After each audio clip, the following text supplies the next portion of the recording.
It's a big day at Kembla on Saturday, a meeting which was moved from Rose Hill due to COVID restrictions. You have a number of really exciting 3-year-olds and some very consistent older campaigners. Let's start there with Embracer and the return of Discharged, both of whom contest the Group 2 Theo Marks. Yes, Kembla Grange was very good to us last time we were down there, so very much looking forward to getting back to the track. It's an excellent track, nice big track, gives them plenty of chances. Theo Marks, Embracer, I thought he was excellent there last start. He's stepping out at 1,300 metres for the first time, but I like the way that he's approaching his races now. He's a lot more settled as a gelding, so I think that'll give him every opportunity to see it out. If that's the case, he'll be very sharp late. Discharged always runs well fresh. Expect him to do so again. He trialled up nicely on a couple of occasions. The blinkers go on, so he'll be nice and forward. No doubt he'll continue to improve throughout the preparation, particularly as he can get over a bit further. Talking about consistency, Vangelic would have to be one of the most deserving horses around when it comes to a stakes win. She steps out in the Group 2 Scirocco Stakes on Saturday. Could this be her day in the sun? I hope so, because she's certainly most deserving of a big victory, certainly a stakes victory. She's been a little bit unlucky. Her form is much better than what it reads on paper.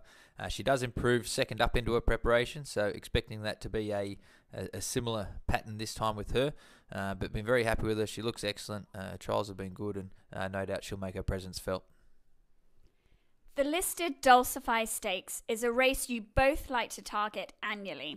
And this year you have a very strong hand with Silent Impact for Peter and June Dunn and AC Express. It's a lovely progressive race for those types of horses that are going to continue to get over a little bit of ground in their career, and that looks to be the case with both of these. Silent Impact's been so impressive in just his 2 starts to date. Obviously he's had a little bit of time between runs now, a nice trial in between, so he's resuming here over the 1,500 metres against some real race fit opposition. That'll be the only query for him. He's got the pedigree to stay, and really looking forward to what he's got to offer once we can get him over a bit of ground. AC Express is going from strength to strength, and he's put in 2 very good wins in a row. No doubt he's stepping up in class here, but he's certainly the improver going forward.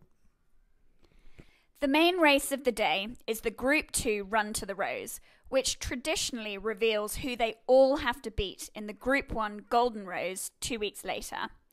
You have dominant Group 1 winner Converge for Evergreen Stud Farm, and last start San Domenico Stakes winner in the Congo for the Newgate Farm Syndicate, who is as tough as nails and won't lie down in a fight. Yeah, hopefully we can see the two fighting it out. That would be very thrilling to watch. In the Congo's obviously in great form. He's come on nicely from that San Domenico Stakes win. That's always a nice lead into this particular race. You certainly got to admire and love his racing pattern. He's got that good tactical speed, which we'll be able to see again. Converge has come back in great shape. His last trial was particularly pleasing. It was very sharp. He is a horse that's going to improve as he can get over a little bit further this campaign. Looking to get him over the 1,400 metres in the Golden Rose and potentially further. So he'll improve off this particular run. But it's certainly going to be an interesting matchup, one that I'm really excited to see. Saturday's provincial meeting has been moved to Goulburn. Both Elvina and Vittoriosa are first up in the Fillies and Mares 64 over 1,200. Do you intend on running both of them there, and how have they been training this preparation? Yeah, it's a nice starting point for both mares. They're training well and they're in good order. Their latest trials have certainly been very encouraging, particularly Vittoriosa. Elvina's one that's going to be better suited once she can get over a little bit further in her preparation. The 1,400 metres and 1,600 metres in time is where she's going to be best suited. So you can certainly follow her off the back of this run. And as I said, Vittoriosa's trialled up very nicely going into this particular race. Star Sparks is set to make his debut here at Goulburn on Saturday. Is he a horse that the viewers should be following? First up, it may be a little bit difficult for him. He's giving away a little bit of race experience. No doubt he'll continue to improve once he can get over a bit further. Once he gets up to the mile, I think he's going to really be able to find a nice rhythm in his races, and that's where he'll be most effective. But and no doubt the natural improvement from the race experience will help him going forward. So expecting big improvement off Saturday's performance. Similarly, Dynamic Syndication's Ottilie has been nominated for Nowra on Friday and Goulburn on Saturday. She's going a few weeks since her last trial, but what can you tell us about her? She's a nice style of filly, very straightforward, very tough, great attitude, great constitution, and a real will to win. So I think that'll take her a long way. Obviously, she's having a debut run, so she's giving away a little bit of race experience. She'll improve greatly off it. She has been quite sharp at the trials, though, so really expecting a forward showing. Princess Amira, who's bred and raced by Fergus Doyle, has never finished out of the money and is deserving of another win. She drops back to 1400 metres on Saturday, so could that be the key to her?